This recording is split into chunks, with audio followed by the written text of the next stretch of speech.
Indonesia has asked the United States for help in locating the AirAsia jet that went missing on Sunday carrying 162 people, the U.S.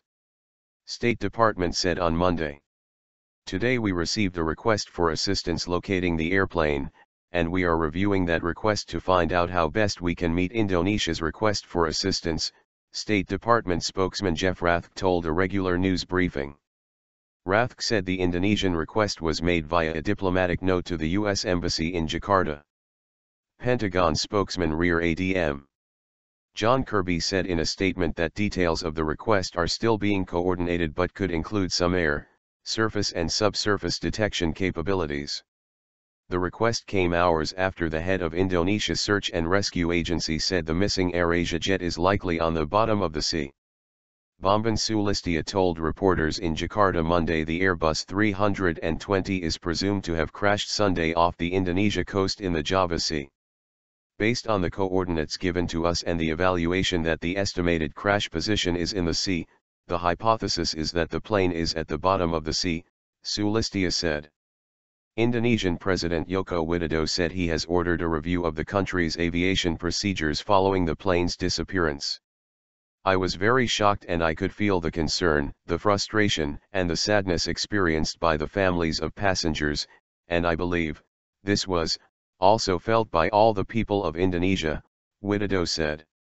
Indonesian Vice President Yusuf Kalla said 30 ships and 15 aircraft, both planes and helicopters, are involved in the search for the missing AirAsia flight that went missing early Sunday.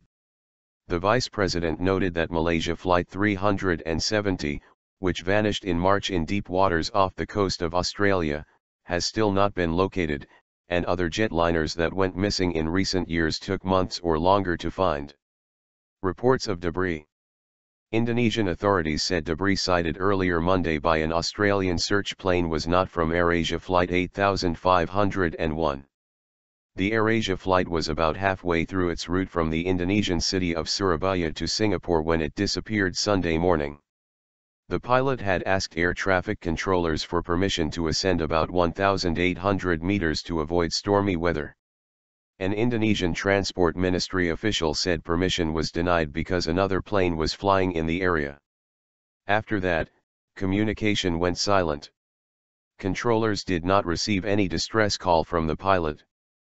The head of AirAsia, Tony Fernandez, said Sunday the airline's top priority is taking care of the families of the passengers and crew, and fully cooperating with the investigation. The passengers include 149 Indonesians, 3 South Koreans, and 1 each from Britain, Malaysia, and Singapore. The 7-member crew included 6 Indonesians and a French co-pilot. Aiding in search. A massive international search for the missing aircraft is ongoing.